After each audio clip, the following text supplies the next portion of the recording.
Père, bénis ta parole en ce moment. Nos cœurs sont disposés à t'écouter et utilise ton serviteur puissamment. Au nom de Jésus, Amen. Alors que nous sommes debout, vous savez, l'homme qui va nous apporter la parole cette nuit ou ce soir, c'est pour moi un fils très précieux. J'ai beaucoup d'amour pour lui et son épouse. Il s'agit du pasteur Daniel Nzo et de la prophétesse Nina Nzo. Veuillez vous lever.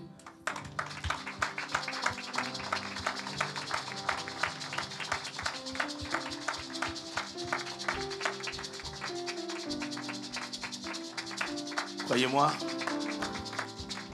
quiconque les aime même, ou nous aime, nous le veille. Tu ne peux pas être amoureux de veiller et les détester. Ça ne marche pas. Est-ce que vous comprenez? Dieu nous a donné vraiment un fils et une fille. Amen.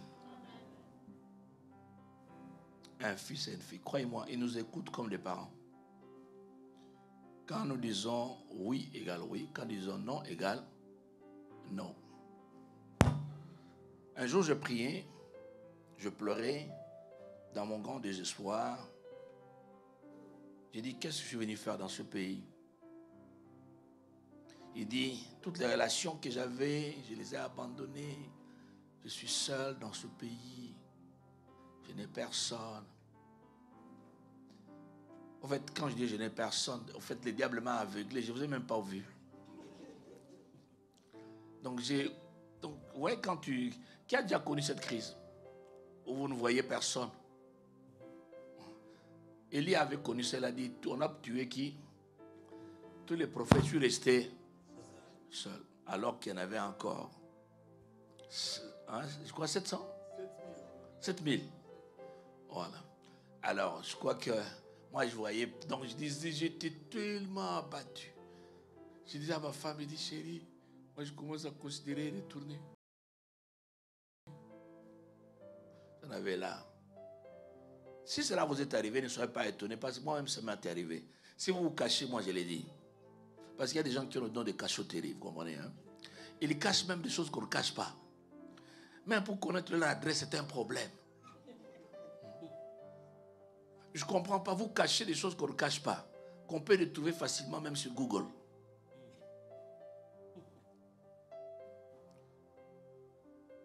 Votre date de naissance, vous cachez. Mais vous voulez seulement qu'on célèbre, oh, c'est mon anniversaire. Vous avez quel âge? Vous ne voulez pas le dire.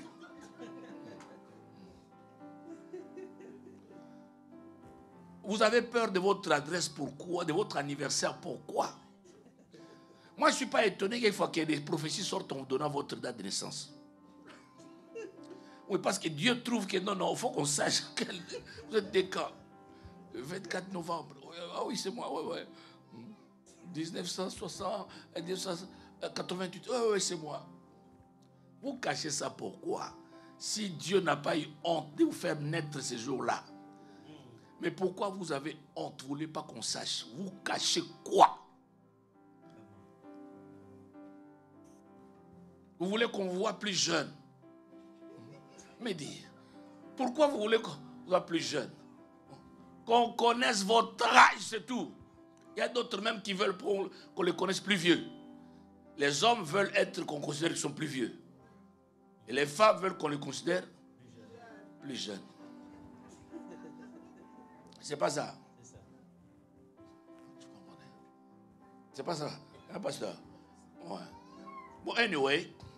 Mais en fait, dans ma crise, ce jour-là, j'étais tellement abattu. Tellement abattu. Et ce n'était pas ce jour-là, c'est comme si c'était une série de jours.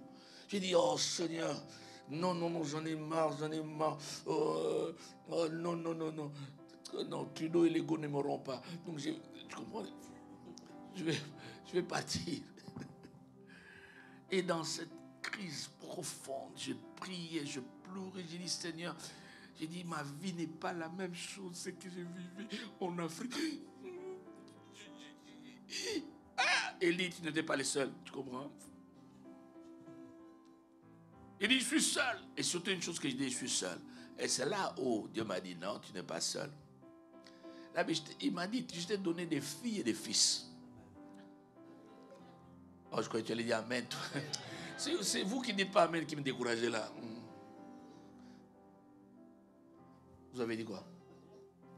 Amen ou pas amen? Hein? Hein? Et Dieu me dit que vous avez des filles et des fils. Il me dit, je te donne un échantillon. Il dit Daniel et Nina. Ce jour-là, ma façon de les voir a changé. Est-ce que vous comprenez?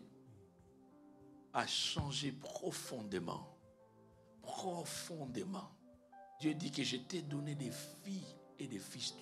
Vous n'êtes pas seuls. Vous avez des filles et des fils. Je vous donne un échantillon. Daniel et Nina. Ouf. Et croyez-moi, ils sont vraiment pour nous. Nous prions. Notre prière est qu'il reste cette consolation, un réconfort.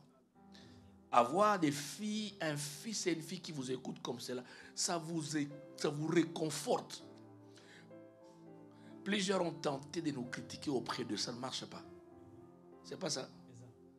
Ils ont tenté de nous critiquer. Ils ont dit, vous savez, veille là. Et sa femme, Et ils ont dit merci pour l'information, mais nous allons leur en parler. Ainsi dit, ainsi fait, et ces gens ont disparu. Parce qu'ils n'ont pas hésité. Je crois que toi aussi tu as déjà connu une aventure pareille. Et quelqu'un qui voulait, des serviteurs de Dieu, qui soi-disant, qui voulait te séparer de nous. Il leur a dit, bon écoutez, ce n'est pas un problème, mais je vais en parler à mon père et à ma mère. Et ces gens ont disparu. En fait, c'est un réconfort d'avoir des filles, des fils comme ça, qui peuvent vous protéger quand vous n'êtes pas là. Amen. On ne dit pas amen à cela? Ah, vous un peu plus fort. Amen. Et très fier de vous avoir, content de vous avoir. Et derrière vous, on a aujourd'hui toute une série qui ne fait que s'allonger. Amen. Amen. Quand nous disons que tel ira prêcher là-bas, donc ce n'est pas quelqu'un qui va dire on ne va pas vraiment. Non, non. Oui, il y a encore d'autres qui viennent. C'est notre église. Amen. Amen. Que Dieu vous bénisse. Que Dieu vous fasse beaucoup de bien. Amen. Que Dieu vous bénisse. Je n'ai pas envie de vous donner la parole, j'ai envie de parler. Mais je parlerai plus. Mais je vous annonce déjà que les dimanches, c'est le dimanche 17, les dimanches 10, le pasteur Magloire avait prêché au sanctuaire Ottawa. Amen. Non, il était chez lui. Il était à l'aise. Chez lui, il a prêché à l'aise. Et le dimanche qui vient, dimanche 24, le pasteur Manassé ira prêcher au sanctuaire Ottawa.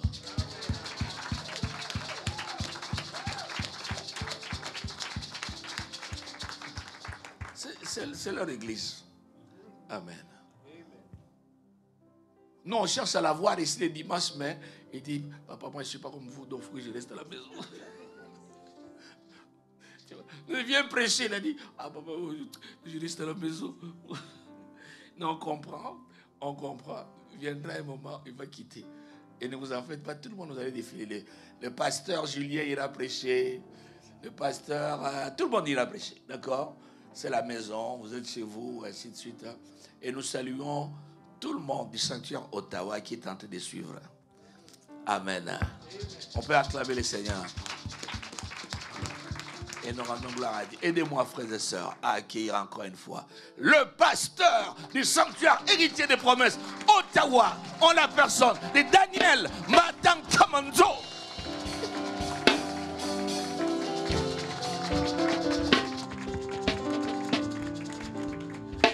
Eh bien, gloire au Seigneur. Alléluia.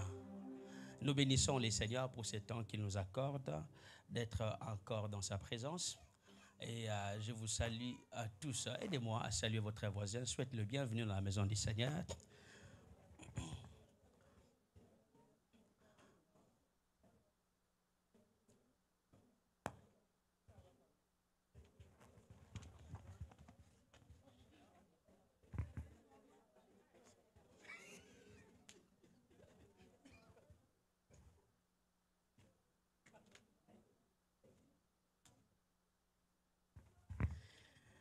Et gloire au Seigneur, merci.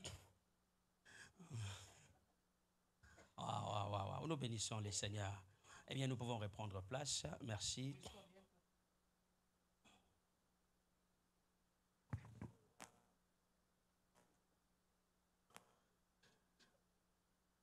Eh bien, j'aimerais d'abord dire merci à Dieu pour l'opportunité qu'il nous accorde encore une fois d'être ensemble. Et je vais dire merci à mon père, l'apôtre Gabriel Veilly, ainsi qu'à ma mère, la prophétesse Lydia, pour cette opportunité, encore une fois, de me tenir devant vous. Vous savez, c'était un grand privilège de prêcher là où se trouve l'apôtre Gabriel Veilly. Eh bien, combien je verrai m'asseoir et l'écouter. Et vous savez, à chaque fois qu'il parle, j'ai des notes à prendre. Ouais, même quand on est à table, ouais, je n'hésite pas de prendre des notes. Parce que je crois que je dois beaucoup recevoir de lui. Amen. Et je crois c'est la même chose pour vous également. Il parle pour n'importe quelle occasion. Nous sommes à l'auto, il parle, j'écris. Imaginez, un jour nous conduisons, on allait à Ottawa, il est en train de parler. Moi, je suis au volant. Je prends mon téléphone, la main gauche, je suis en train de noter. Je prends une note, je lui dis, des fois, quand il prêche, chaque paragraphe est une prédication pour moi. Donc, une conversation, eh bien, ça peut être une série, c'est un enseignement. Et moi, je crois que nous sommes bénis de l'avoir. Amen. Est-ce que nous pouvons acclamer le Seigneur pour la vie de notre papa, l'apôtre Gabriel Veilly? Eh bien, nous disons merci d'exister, papy, mon père. Eh bien, les amis, je ne suis pas venu seul. Eh bien, ce soir, je suis avec mon épouse, la prophétesse Nina Anzo, qui m'accompagne. Nous acclamons le Seigneur pour ta présence, maman.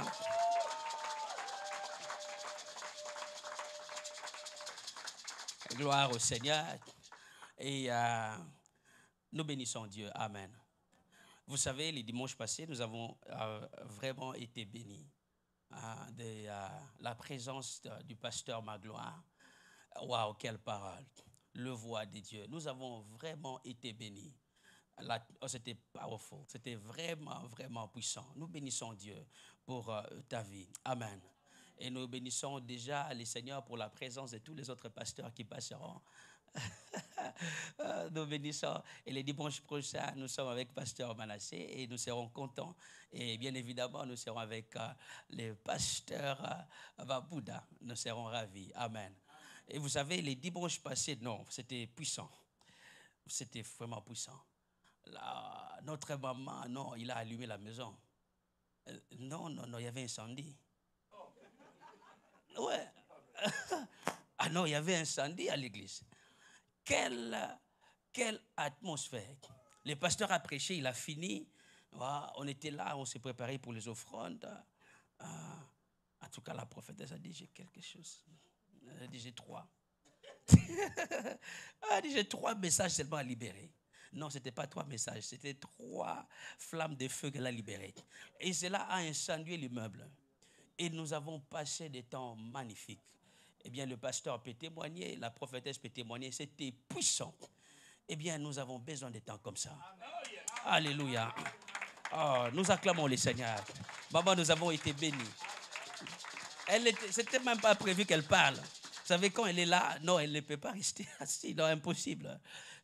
Donc, même quand elle est de passage, elle va parler. Vous savez, nous sommes bénis de les avoir. Vous les avez tout le temps, mais pas nous. Vous comprenez? Hein? C'est des trésors qu'il faut garder. Alléluia. Waouh, formidable. Eh bien, ce soir, nous allons partager la parole et ainsi nous allons prier. Nous allons parler du réveil. Eh bien, le thème de mon message ce soir, c'est quelle heure est-il? Eh bien, pose la question à ton voisin, quelle heure est-il? Pose avec beaucoup de conviction, quelle heure est-il? Ah non, c'est le mauvais voisin. Je m'excuse, change de voisin. Quelle heure est-il? Père, nous te disons merci pour ta présence et nous demandons, Seigneur, que tu puisses nous parler. Seigneur, parle à nos cœurs.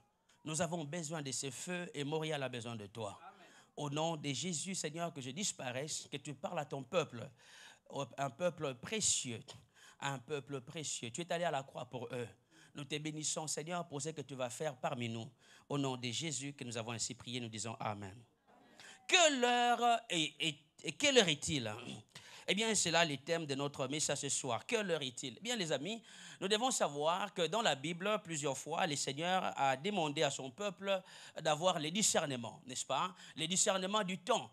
Plusieurs fois, nous voyons Dieu demander à son peuple de discerner la saison, de discerner les temps. Et cela est très important. Eh bien, laisse-moi vous dire que nous ne pouvons pas parler du réveil aussi longtemps qu'il n'y a pas sommeil. On parle du réveil parce qu'il y a sommeil, n'est-ce pas? Et vous verrez que dans le corps humain, Dieu lui-même s'est arrangé de placer un système mis en place pour nous réveiller. Eh bien, quand nous tombons dans un sommeil, et Dieu, lui, s'est arrangé, dans le corps humain, il a placé tout un système pour te réveiller.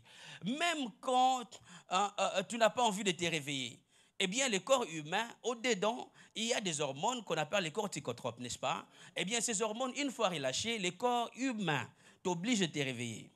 Eh bien, de la même façon, il y a des facteurs extérieurs qui peuvent aussi te réveiller. Donc, l'alarme peut aussi être un facteur du réveil, n'est-ce pas? Et le bruit peut être un facteur, les amis autour peuvent être un facteur, eh bien, ta femme peut être un facteur, ton mari peut être un facteur extérieur pour te réveiller. Tu vois bien combien nous n'avons pas des alarmes pour aller au travail, l'alarme pour venir à l'église, l'alarme pour préparer, l'alarme pour... Nous avons l'alarme pour tout. Bien, pourquoi? Parce que nous voulons être rappelés. Même si nous tombons dans un profond sommeil, nous voulons que quelque chose puisse nous rappeler, que quelque chose puisse nous secouer, que quelque chose puisse nous réveiller. Amen. Eh bien, de la même façon, quand nous parlons du réveil spirituel, eh bien, laisse-moi vous dire, plusieurs fois, comme je disais, dans la Bible, Dieu a rappelé à son peuple d'avoir les discernements des temps. Nous voyons déjà à la création, Dieu a mis des signes pour marquer les époques, n'est-ce pas? Dans le ciel, Dieu a mis des signes pour marquer les temps. Nous voyons Dieu mettre des signes pour marquer les saisons. Dieu avait donné à toute une tribu l'intelligence de connaître les temps. La famille d'Isaacar, toute une famille qui avait l'intelligence de discerner les saisons, de discerner les temps, n'est-ce pas? Eh bien, nous voyons aussi dans la Bible un homme comme Daniel qui avait l'intelligence d'interpréter les songes. Un jour, on l'appelle pour interpréter les songes. Nous pouvons le voir dans Daniel 2, 21. On ne va pas les lire. Eh bien, Daniel arrive, il dit, oh Dieu, toi qui es le maître des temps et des circonstances. Et nous voyons Dieu lui-même est le maître des temps, n'est-ce pas? Et nous voyons Joseph. Le rêve qui a permis à ce que Joseph puisse être élevé, eh bien, c'était le discernement du temps. C'est pas ça? Eh bien, nous sommes appelés à discerner les temps. Quelle heure est-il? Quelle heure est-il? Amen. Nous voyons Jésus-Christ lui-même dans son ministère. Nous voyons Jésus lors de ses mariages. Le premier miracle, avant d'opérer son premier miracle, sa maman vient lui demander, il dit, ils n'ont plus de vin, ils n'ont plus de vin, ils n'ont plus de boisson. Jésus a dit, femme, qu'y a-t-il entre toi et moi? Mon heure n'est pas encore arrivée. Eh bien, quelle heure est-il? Il dit, mon heure n'est pas encore arrivée. Eh bien, c'est important d'avoir la connaissance, c'est important d'avoir les discernements du temps, les discernements de la saison. Alléluia. Eh bien, nous allons rapidement partager. On va lire, c'est un long texte. Nous sommes dans Jonas 1. On va lire Jonas 1 du 1er jusqu'au verset 16. Eh bien, il y a 16 versets. On va les lire tous ensemble comme à l'école. Jonas 1, du 1er jusqu'au verset 16. Tous ensemble, est-ce qu'on peut les lire comme à l'école? 1, 2, 3. La parole de l'Éternel fut adressée à Jonas, fils d'Amittai, en ces mots, lève-toi, va à Ninive, la grande ville.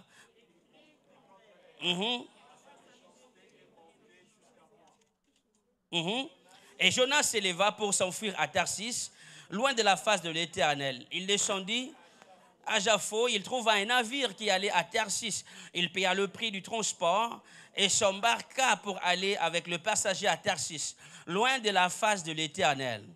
Mais l'Éternel fit souffler sur la mer un vent impétueux et s'éleva sur la mer une grande tempête. Les navires menaçaient de faire naufrage.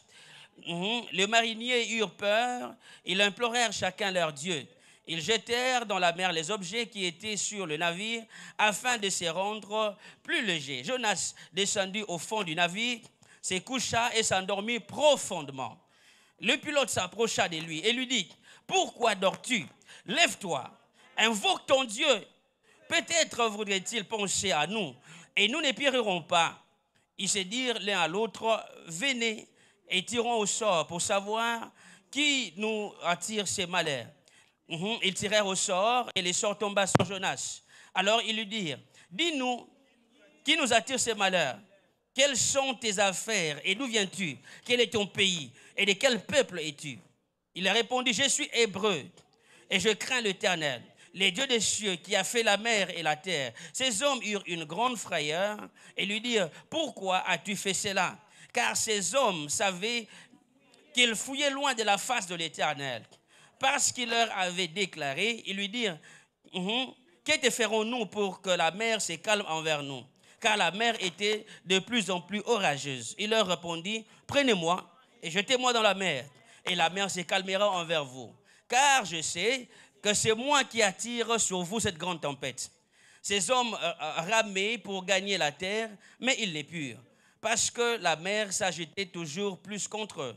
Alors ils invoquèrent l'Éternel et dirent, « Ô Éternel, ne nous fais pas périr à cause de la vie de cet homme. Et ne nous charge pas du sang innocent, car toi, Éternel, tu fais ce que tu veux. » Puis ils prirent Jonas et les jetèrent dans la mer, et la fureur de la mer s'apaisa. Ces hommes furent saisis d'une grande crainte de l'Éternel. Ils offrirent un sacrifice à l'Éternel et ils firent des vœux. Amen.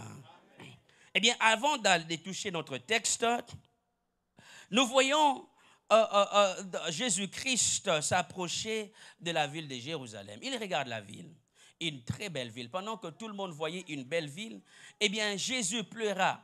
La Bible dit, Jésus pleura. Et Jésus a dit ceci, il dit, Jérusalem, il ne restera pas pierre sur pierre. Il dit, parce que tu n'as pas connu les temps de ta visitation. Il dit, non, tu n'as pas connu les temps de ta visitation. Amen.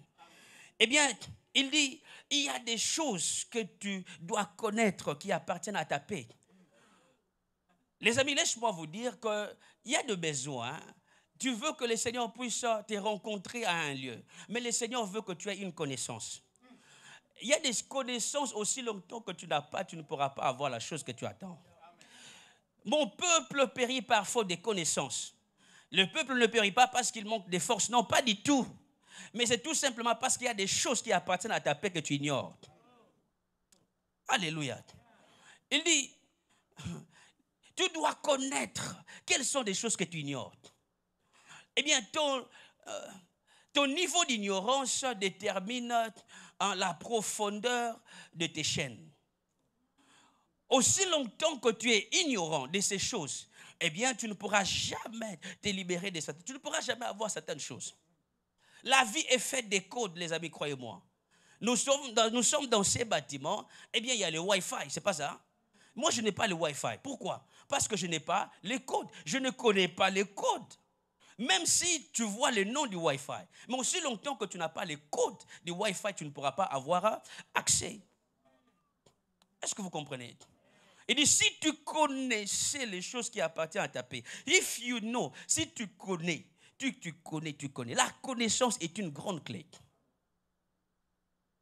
Pourquoi nous souffrons? Parce que nous ne connaissons pas. Eh bien, plusieurs chrétiens souffrent parce qu'ils ne veulent pas connaître. Amen, amen. Et si tu connaissais Jérusalem, si tu connaissais, combien de saisons n'as-tu pas raté? Tout simplement parce que tu ne connais pas certaines choses. Tu ne veux pas connaître.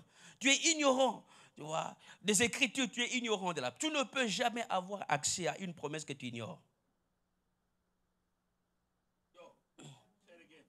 Tu ne peux pas avoir accès à une promesse que tu ignores. Eh bien, cela te sera impossible. Tu ne peux pas hériter de biens que tu ignores.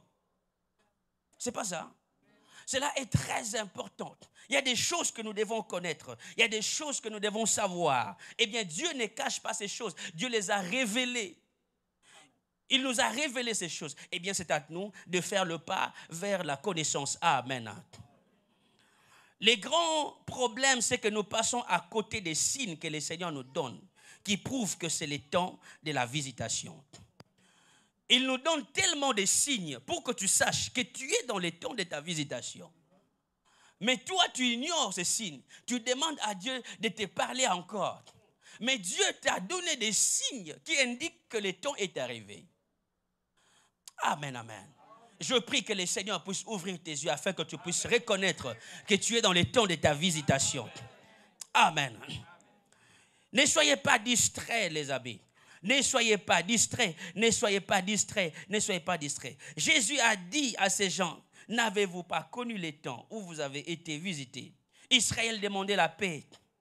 Israël demandait la paix. Toi, tu demandes quoi? Peut-être pour toi, c'est la guérison. Peut-être pour toi, pour certains, c'est le mariage, pour certains, c'est l'élévation. Je demande, Seigneur, mais Dieu a donné des signes pour t'indiquer que c'est le temps. Nous devons connaître ces choses. Quelle heure est-il? Eh bien, voici la réponse. Romains 13, verset 11. N'oubliez pas Jonas, d'accord? Dans Romains 13, verset 11, on va les lire tous ensemble. Romains 13, verset 11. Romains 13, verset 11. On va les lire tous ensemble. 1, 2, 3. Cela importe d'autant plus que vous savez en quel temps nous sommes. C'est l'heure de vous réveiller enfin du sommeil. Car maintenant, le salut est plus près de nous que lorsque nous avons... Quelle heure est-il? C'est l'heure du réveil. C'est l'heure de vous réveiller. Fini le sommeil. Imaginez que l'apôtre Paul, nous sommes dans le 1er siècle. L'apôtre Paul dit, l'heure du réveil, il dit, le salut est plus près de nous que lorsque nous avons fait quoi? Cru. Et imagine 2000 après. 2000 ans après, le salut est encore plus proche de nous que lorsque Paul a parlé. Est-ce que vous comprenez cela? Et parce que, regardez, tu vois, les amis, nous devons avoir conscience que le temps est tellement, le temps que nous vivons, nous sommes réellement dans le dernier temps. Si déjà, dans le 1er siècle, il pouvait dire, nous sommes dans le dernier temps. Et imaginez-nous. La Bible dit, je répandrai dans les derniers temps, je répandrai de mon esprit sur toute chair, dans les derniers temps. Et le Saint-Esprit est descendu, ça fait combien d'années? Et imaginez le temps dans lequel nous sommes. Regardez seulement les signes qui nous entourent. Regardez ce qui se passe en Israël. Regardez la guerre qui se passe en Israël. C'est un grand signe que le temps est fort. Est-ce que vous comprenez ça? Les temps sont tellement forts. Si nous devons voir, si nous devons discerner, regardez seulement, il s'est écoulé combien d'années depuis Jésus jusqu'à nos 2000 ans. Cela n'est pas un hasard. Si nous regardons seulement ce qui est écrit selon les époques de la Bible, de Adam jusqu'à Abraham, 2000 ans, n'est-ce pas? D'Abraham jusqu'à Jésus, 2000 ans, c'est pas ça? Eh bien, de Jésus jusqu'à nous, 2000 ans, ça fait combien? 6000 ans. C'est pas ça? Eh bien, si nous devons seulement nous baser sur, tu vois, les calculs de Moïse, Moïse a dit 1000 ans égale à combien? Un jour, c'est pas ça? Donc, ça fait 6 jours depuis Adam jusqu'à présent. Si nous devons aller sur cette base-là, devant le Seigneur, ça fait combien de jours? 6 jours. Le 7e jour, il faut le repos. Et laisse-moi vous dire que le retour de Christ, donc l'enlèvement de l'Église est encore plus proche que tu penses. Est-ce que vous comprenez? Et nous devons régner avec Christ. Cela est pressant. Le temps est là. Tu vois, tu dois arrêter de dormir. Cela nous désavantage, nous, Église. Quand l'Église dort au milieu de ces temps ici, tu vois, nous ne rendons pas service à Dieu. Jésus a fait une prière sacerdotale. Il dit, Père, je te prie, s'il te plaît, ne les enlève pas encore. Toi, tu penses que c'est pourquoi Dieu t'a gardé. Donc, toi, tu as cru au Seigneur. Et tu penses, pourquoi Dieu te garde jusqu'à présent? C'est pour manger les hamburgers. Toi, tu penses que pourquoi Dieu te garde en vie? C'est pour manger les shawarma habibi. Non, pas du tout. Pas du tout. Il dit, Père, je te prie, s'il te plaît, Seigneur, s'il te plaît. Il ne faut pas qu'il y ait enlèvement maintenant. Garde-le encore sur la terre. Parce qu'ils ont un travail à accomplir. Eh bien, laisse-moi te dire que tu as un travail. Tu as un travail, tu as un grand travail. Tu mets l'église en retard quand tu ne fais rien. Tu es là en train de dormir. Le monde est en train de crier au secours. Dans ton travail, il y a des gens qui crient chaque jour au secours. Viens nous aider, secours-nous. Mais toi, tu décides de dormir. Et regardez comment le système est construit. Le système est construit pour nous dormir. Est-ce que vous comprenez ça? Les colons, quand les colons sont arrivés en Afrique, les colons ont dit, écoutez, nous, il n'y a pas d'intégration. Vous devez vous cultiver. Vous devez vous changer. Donc, quand je m'habille en veste, je suis habillé. Est-ce que vous comprenez ça? Selon les colons, ils disent non, il faut parler français. Donc, quand je parle français, je suis éduqué. Même le niveau de l'intelligence est évalué sur base de la langue des colons. Mais quand nous venons ici, chez eux, ils nous disent non, non, non, ici il y a intégration. Tu dois t'intégrer. C'est à toi d'abandonner ta langue, d'abandonner ta culture, d'abandonner tout. Toi, tu dois faire quoi? T'intégrer. Et quand tu n'es pas intégré, on se moque de toi. Est-ce que vous comprenez? Et de quelle intégration nous parlons? De quelle intégration nous parlons? Nous sommes des prisonniers culturels. Emprisonnés, tu vas dans un système et nous ne savons pas comment fonctionner. Le système est construit vraiment pour te donner dodo, des Benadryl, c'est ça. On te donne des Benadryl tous les jours. Est-ce que vous comprenez? Pour bien vivre, il faut avoir 3 jobs. C'est quelle vie ça? Pour bien vivre, il faut avoir 2 jobs. Et là, si tu fais seulement une erreur, mortgage, mort à gage. Là, tu commences à dire, tu donnes des excuses, pasteur, je ne peux plus venir. Pourquoi tu ne peux plus venir? Parce que je dois payer les mortgages. Qui t'a dit d'engager à la mort? Est-ce que vous comprenez ça? Cela est très important. C'est le système dans lequel nous vivons. Nous travaillons pour payer des factures. Et depuis que tu ne te vois plus, on ne te voit pas à l'église. Pourquoi? Oh, parce que je dois travailler. Tu n'es pas devenu millionnaire. Est-ce que vous comprenez ça? Plus tu travailles, plus on te prend l'argent. Plus tu travailles, plus on te coupe les taxes. Et si tu vas réclamer, on te dit, est-ce que c'est ton oncle qui a construit les routes ici? Est-ce que vous comprenez ça? On dit, non, ce n'est pas ton oncle, donc tu dois payer les taxes, frère. Et tu es conscient que tu dois payer quoi? Tu es conscient. Tu ne discutes même pas. Mais paye la dîme, tu discutes. Est-ce que vous comprenez? Donc, les systèmes autour de nous s'arrangent pour te mettre dodo. Pour venir à l'église, c'est tout un problème. Tu viens, tu disparais. Tu viens, tu disparais. Il est où? Non, il travaille. Tu choisis des chiffres compliqués. Parce qu'on te dit, on va te donner 2 double time and half. Est-ce que vous comprenez? On dit non, si tu travailles les dimanches, tu auras double time and half. Et toi, qu'est-ce que tu fais? Tu choisis de travailler. Surtout les week-ends, ça paye bien. 2 week-ends qui se suivent, tu es bien payé. C'est pas ça?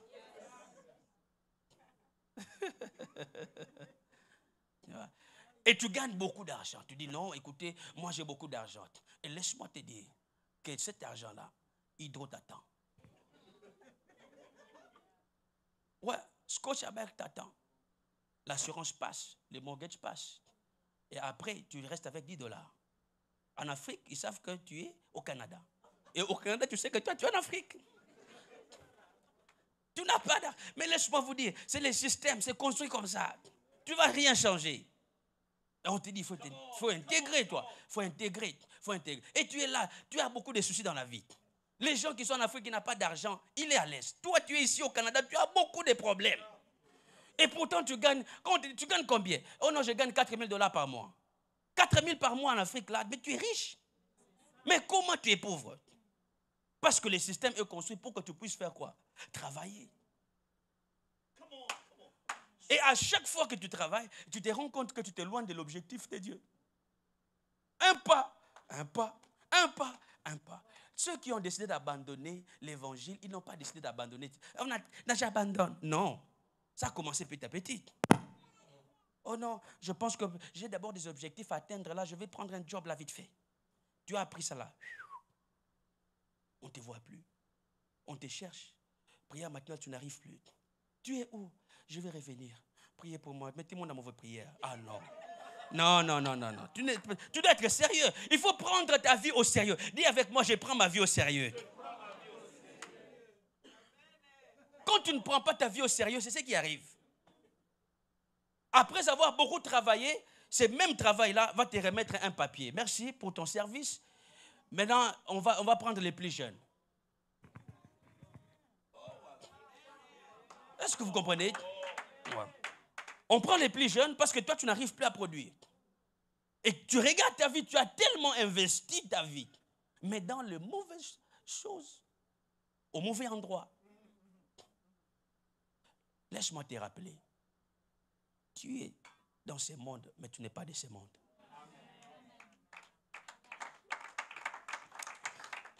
Quelle heure est-il? Nous voyons, la Bible nous parle de Jonas. Cet homme, Dieu lui dit, va à Ninive. J'ai besoin que ces gens puissent savoir que je vais les frapper. Pourquoi je vais les frapper? Parce qu'ils se sont éloignés de moi. Ces gens sont rebellés. Ils font des mauvaises choses. Je dois les frapper. Eh bien, je t'ai choisi toi, prophète. Va à Ninive, je m'excuse, va à Ninive. Prêche. Tu dois leur dire, je vais frapper. Ah, Jonas a dit non. Non, moi, je te connais. Je sais que quand tu parles comme ça, toi, tu es tellement miséricordieux. Je vais arriver là, je parle. Après, tu ne vas même pas les frapper. Parce que je te connais, tu es miséricordieux. Je te connais. Je te connais, tu es miséricordieux. Il dit non. Pour finir cette affaire, moi, je vais aller à Tarsis. Eh bien, laisse-moi vous rappeler que Ninive et Tarsis, ce sont ces deux directions opposées. Par rapport à Jérusalem, tu vois, Ninive, c'est présent Irak, donc c'est vers l'est de Jérusalem, et l'autre, c'est l'ouest. Donc, c'est vraiment deux directions opposées. Alors, il dit non, moi, je vais aller à Tarsis. Donc, Tarsis, c'est comme ça l'Espagne actuellement. Donc, Dieu te dit, va en Irak. Toi, tu dis, non, moi, je pars en Espagne. Est-ce que vous comprenez ça? Actuellement, tu dis, non, moi, je pars en Europe. Il dit, Dieu, toi, tu m'envoies en Asie. Il faut m'envoyer en Europe. Toi, tu m'envoies en Asie. Il dit, non, moi, je vais partir à Tarsis parce que je dois fuir. Il prend le bateau. Cet homme arrive. Il a l'argent. Il paye les billets. Tout marche. Il prend le bateau. Tout marche. Je me dis peut-être qu'il s'est tapé la première classe. Il entre dans le bateau. Tout marche. Laisse-moi vous dire ceci. Ce n'est pas puisque ça marche que Dieu est dedans. Ouais. Il y a des choses, ça marche, mais Dieu n'est pas dedans. Toi, tu dis, Seigneur, si c'est toi vraiment que ça ne marche pas, qui t'a dit ça? Le diable peut faire marcher un mariage parce qu'il veut te détruire. Ouais. Le diable peut faire marcher une relation parce qu'il veut t'éloigner de Dieu. Le diable peut faire marcher des choses parce qu'il veut vraiment te finir. Toi, tu vas, j'ai l'argent, ça marche. Non, ça ne marche pas pour toi, ça marche pour le diable. Il paye les billets, oui, il y en a. Tu peux être là, tu as beaucoup d'argent, mais loin de Dieu. Il paye les billets, ça marche. Il a la classe, ça marche. Et laisse-moi vous dire, la Bible dit, cet homme Jonas, il s'est éloigné de la face de l'Éternel. Il s'est éloigné de Dieu. Il est descendu. On ne peut jamais s'approcher à Dieu en descendant. Tout ce qui descend s'éloigne de Dieu. Alléluia. Non seulement qu'il descend à Joppa, mais il prend le bateau. Qu'est-ce qu'il arrive? Il va prendre la place, il descend encore dans le bateau. Est-ce que vous comprenez? Il descend là-bas, en bas. Il trouve une place. Tout d'eau. Tout le monde là, le bateau entre des... Oh! Le marinier arrive et dit, écoutez les amis, que chacun invoque son Dieu. Que chacun invoque son Dieu. Il y avait la pagaille. Chacun commençait à invoquer. Les bouddhistes étaient là, en train d'essayer de marcher. Ça ne marche pas. Les autres sont là en train d'essayer, ça ne marche pas. Il y a des autres qui ferment les yeux, ça ne marche pas.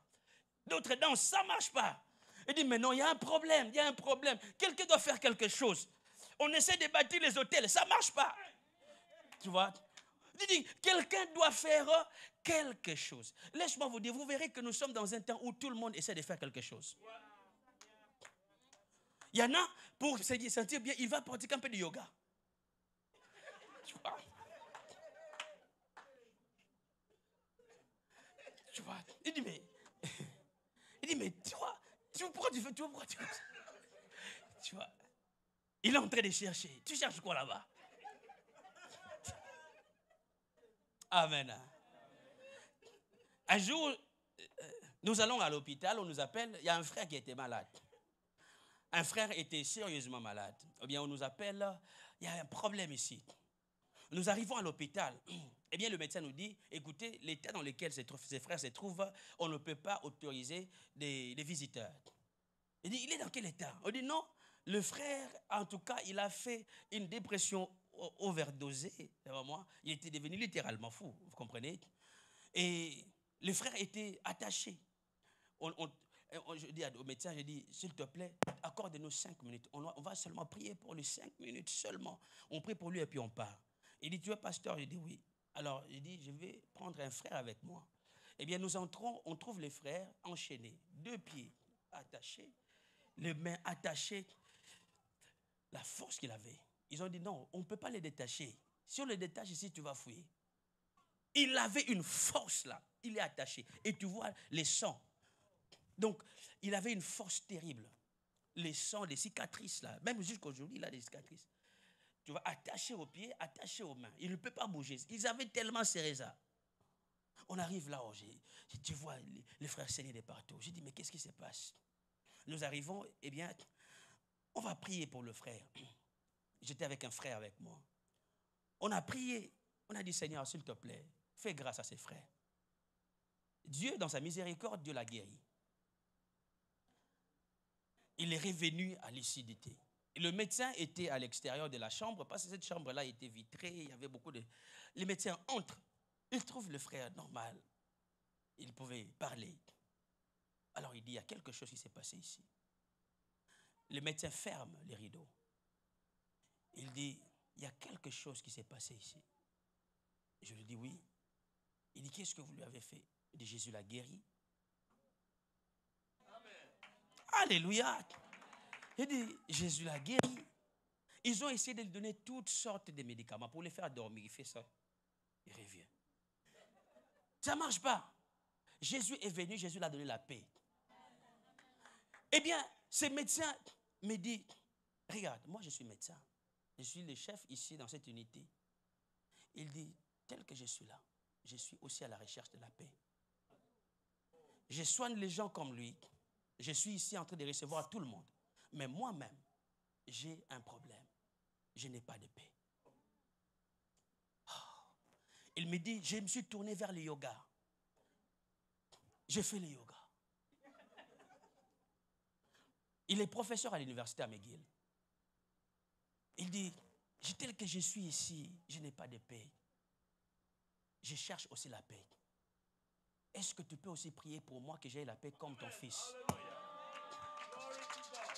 Alléluia. Je lui dis, voici, je te présente le prince de paix. Et toi qui n'as pas de paix, laisse-moi te dire que Jésus-Christ doit te donner la paix. Et ce soir, au nom de Jésus, que toute situation qui t'a ôté la paix, laisse que cette situation soit loin de toi. In the mighty name of Jesus. Que la paix puisse faire son entrée dans ta vie. Que la situation c'est loin de toi. Et vous savez, le frère, je lui dis, tu dois accepter Jésus. Je dis, fais un cop. Je dis, Seigneur, Jésus a dribblé tout le monde. Je dis, il me fait une passe. Il dit, le poteau est vide. Il dit, on doit marquer un but. Je dis, non. Je dis, écoutez, tu dois les recevoir. Je lui prêche l'évangile courtement, pas trop de discours. Je lui prêche rapidement. Je lui dis, est-ce que tu veux Jésus dans ta vie? Il me dit, oui, je le veux. Eh bien, le médecin, en plein exercice, il a accepté Jésus. Amen. Amen. Amen. Alléluia. Eh bien, nous prions pour le médecin. Le médecin, j'ai eu peur. J'ai dit, Seigneur, s'il te plaît, fais-le dans le silence. Parce qu'il est le seul médecin ici. Imagine le médecin tombe en train de faire des dégâts. On va nous arrêter là à l'hôpital. Le médecin tremblait comme il y a eu tremblement de terre. Et le frère était là derrière. Il dit, ici, là, Seigneur, s'il te plaît, fais-le dans le calme. Le médecin m'a donné son numéro personnel. Il me dit, prends mon numéro de cellulaire. Il dit, j'aimerais qu'on continue après ici. Et laisse-moi te dire qu'il est en train de prendre les cours d'affermissement. Alléluia. Et nous avons besoin que le monde puisse courir vers Christ. Les hommes sont venus poser la question à Jésus. Ils ont dit, donnez-nous un signe. Il dit, opère un miracle. Nous voulons croire. Il dit, mais nous avons besoin d'un signe. Jésus a dit, non, vous êtes hypocrite. Vous n'aurez pas de signe. Vous n'aurez pas de signe. Les seuls miracles que vous allez avoir, les miracles de Jonas. Parlons de ces miracles. Tout le monde était secoué. Ils ont dit, nous avons besoin d'aide. Ça ne marche pas. Eh bien, les pilotes viennent réveiller Jonas. Il dit, toi, tu dors comment? Tu n'es pas sérieux. Regarde la tempête dehors. Tout le monde cherche une solution. Toi, tu dors pourquoi? Comment tu dors au milieu des tempêtes? Comment tu as sommeil même au milieu de ces tempêtes? Comment tu peux dormir toi? Lève-toi, invoque un peu ton Dieu. Peut-être que ton Dieu va nous écouter. Il se lève. Il dit, il y a quoi ici? Les amis, laisse-moi te dire, il ne faut pas, les chrétiens de nos jours, nous constatons trop. Pourquoi nous ne pouvons pas déverser les événements? Nous ne pouvons pas être là qu'à constater. Oh, on nous dit de ne plus prêcher à Montréal, hein? On ne prêche plus dans les rues. Il dit, mais pourquoi nous ne pouvons pas dévancer ces choses? Ils ont dit non, on va tirer au sort parce qu'il y a un problème ici. Il y a quelqu'un parmi nous qui nous cause tout ça. Ça tombe sur Jonas. Il dit, mes frères, dis-nous un peu, pourquoi tu ne fais... Toi, tu es d'abord qui? Tu viens d'où? Il dit, non, c'est moi le problème. Je vais te dire, le problème, c'est toi. Ouais. Tout ce qui se passe ici, le problème, c'est qui? C'est toi. Jonas a reconnu, il a pris ses responsabilités. Il a dit, je suis le problème. Il dit, vous voulez avoir la paix? Jetez-moi dans la mer. Dis avec moi, les problèmes, c'est moi. C'est toi les problèmes. Oui, oui, c'est vrai. C'est toi les problèmes. Parce que tu as le message, tu ne veux pas libérer. Tu connais la vérité, tu ne veux pas prêcher. Comment les gens vont croire s'il n'y a personne pour prêcher l'évangile? Les événements autour de nous. Aujourd'hui, tu vois, aujourd'hui on nous dit non, pour que tu sois intégré, il faut accepter le PD. Non, c'est pas ça. Oh non, il faut accepter ça, c'est l'intégration. Ce n'est pas l'intégration, c'est un signe qu'il y a un malaise. Il y a un ça ne va pas. C'est des alarmes, des facteurs extérieurs qui nous secouent pour nous dire réveillez-vous, il y a un problème. Nous devons nous réveiller de ce sommeil. Nous devons nous réveiller. Nous devons prendre des décisions pour que le monde soit sauvé. Eh bien, Paul se retrouve dans une même situation. Le bateau en train de... Paul a dit, oh, calmez-vous. Dieu m'avait dit, aussi longtemps que vous êtes avec moi, rien ne va se passer. Est-ce que nous pouvons dire ça? Qu'aussi longtemps que vous êtes avec moi dans ces quartiers, rien ne va se passer. Aussi longtemps que je travaille dans cette entreprise, rien ne va se passer. Mais il faut que tu parles. Paul a parlé. Toi, tu n'arrives pas à parler. Évangéliser seulement tes amis. Eh bien, chacun dans sa génération. Évangéliser seulement les gens de ta génération, tes amis avec qui tu traînes tous les jours. C'est difficile. Combien de temps tu as parlé de Christ dans ton entourage? Nous ne sommes pas capables de parler. Mais nous voulons que les gens viennent à l'église. Comment les gens viendront à l'église aussi longtemps que nous ne parlons pas? Amen. Nous voulons que Dieu nous remplisse des dons spirituels. À quoi ça va servir? Une décoration simple. Et laisse-moi, quand Dieu quitte les cœurs, nous décorons la vie. Nous voulons trop de décoration, on met un peu de lumière pour attirer un peu le regard. Dieu n'est pas dedans. On commence à créer des programmes. Oh non, venez, 3 jours de baptême de tel. Un programme parce que Dieu n'est pas dedans. Est-ce que vous ne comprenez pas? Parle de Christ. Parle de Jésus. Un homme qui brûle n'est pas à l'aise. Tu as déjà vu quelqu'un qui brûle, qui est debout, à l'aise en train de parler? Non. Donc il danse sans musique. Il n'y a pas de musique. Pourquoi tu danses? Il n'est pas à l'aise. Tu brûles, on jette les feux sur toi. Pasteur Léonard, on jette les feux sur toi. Tu vas rester comme tu es là. C'est ce qui est arrivé à la chambre.